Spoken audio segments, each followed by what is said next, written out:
Selamat datang di Lesehan Opini, program terbaru dari Cuap Dikap.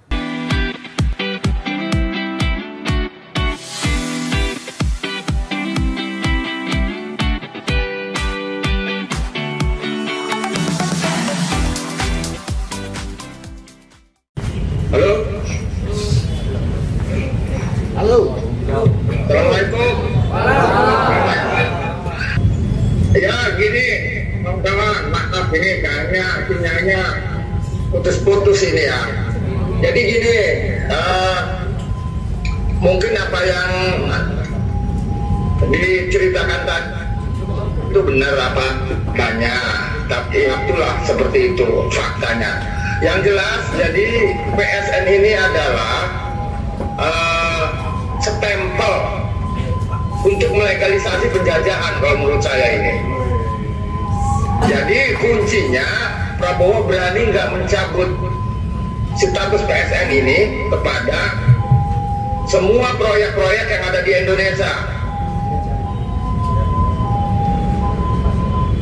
Jadi ya menurut saya artinya PSN ini benar-benar artinya memang sengaja diwariskan dari Jokowi gitu kan, sebagai presiden terdahulu. Ini menurut saya PSN ini adalah stempel yang melegalisasi penjajahan kalau menurut saya. Jadi jalan satu-satunya jika bangsa ini pengen beres, pengen maju, itu harus cabut dulu PSN-nya.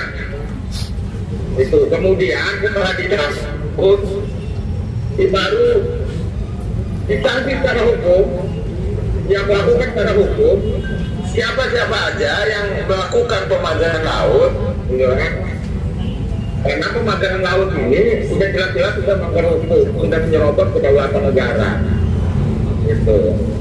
Karena saya lihat kejadian di Tangerang ini juga bukan hanya kejadian terjadi, tapi hampir di 37 titik di negara kita ini. Ya kalau ini dibiarkan, ini remaja negara sudah membiarkan penjajahan di negara kita. Itu makanya mungkin dari teman-teman Agra, dari teman-teman wali lainnya lah yang disebut apa namanya organisasi secara nasional ini harus bersatu padu untuk memperjuangkan ini. Itu karena saat ini saja benar tuh apa yang dikatakan Bang Sekjen Agra ini. Kami lihat sepertinya para oligarki dan pemerintah yang pro oligarki ini saat ini sudah mencoba untuk memutarbalikan fakta, gitu kan. Banyak tulisan-tulisan yang memframing kita yang justru mengkritisi masalah proyek PN ini, gitu kan. Yang menurut kami ini adalah penjajahan yang kami rasakan.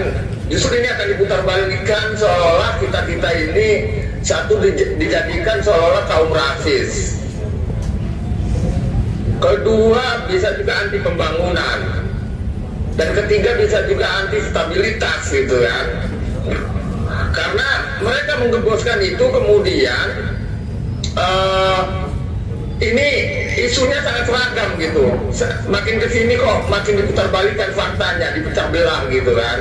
Nah makanya kami berharap kepada kawan-kawan aktivis, baik aktivis lingkungan, agraria dan yang lainnya, ini mohon dibantu kami sebagai masyarakat yang terdampak gitu kan. Jangan sampai kami mengkritisi yang menolak PIK 2 yang di PSN kan ini justru malah jadi sebaliknya gitu. Karena agam gitu kan isunya di sini.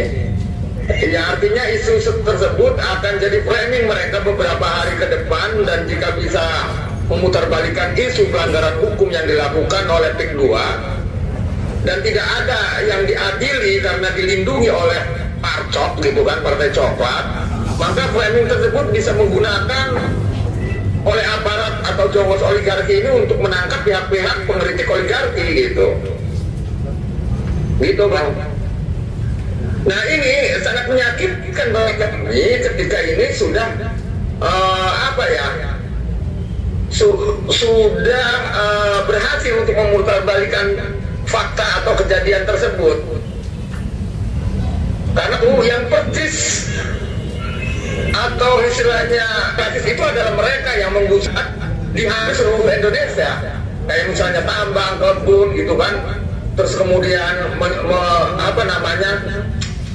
jual beli laut gitu kan, hutan, pemukiman gitu kan, apa yang diceritakan tadi yang sudah berlalu, itu semuanya pelakunya adalah etnis yang sama gitu.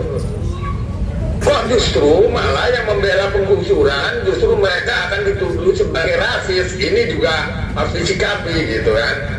Nah kedua, yang anti pembangunan itu adalah membangun untuk menikmati atau oleh sekelompoknya atau ya golongan-golongan mereka.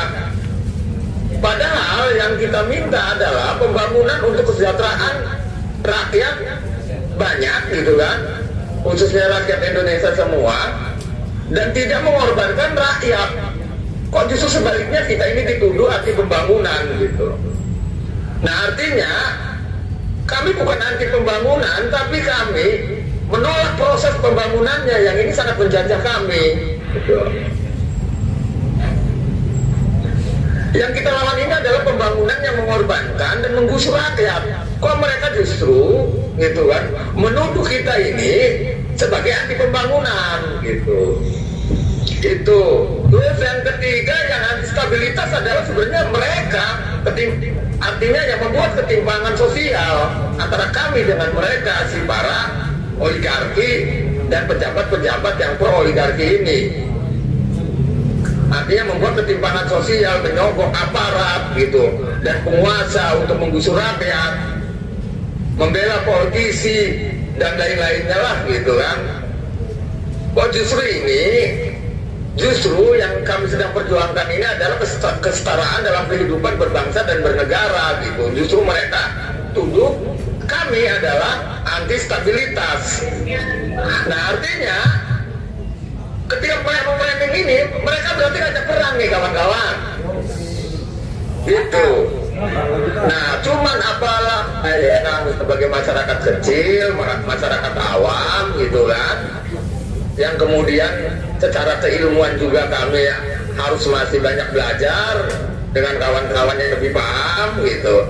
Nah sepertinya ini harus segera bikin gerakan kekuatan rakyat untuk melawan mereka gitu. Kalau ini dibiarkan terus-menerus, pasti mereka ini akan memutarbalikkan fakta, membuat framing seolah-olah kita ini justru kebalikannya gitu, menolak pembangunan gitu, rasis lah gitu kan, menolak keseimbangan atau kestabilan gitu. Padahal faktanya PSN yang dilabelkan kepada proyek kedua ini justru adalah legalisasi penjajahan kepada kami itu kawan-kawan. Ya mungkin itu aja dulu pandangan dari saya lah, suaranya kurang ini putus-putus kayaknya ini. Mungkin itulah pendapat saya. Jelas ini mah sudah menjadi proyek penjajahan yang sifatnya bergenerasi kalau dibiarkan gitu. Sudah katakan berkali-kali, saya mah lebih baik mati daripada ya proyek ini berlangsung dan dibiarkan. Tinggal Pak Prabowo berani nggak mencabut PSN itu dan kemudian menangkap siapa pelaku-pelaku yang melanggar hukum itu. Terima kasih. Assalamualaikum warahmatullahi wabarakatuh.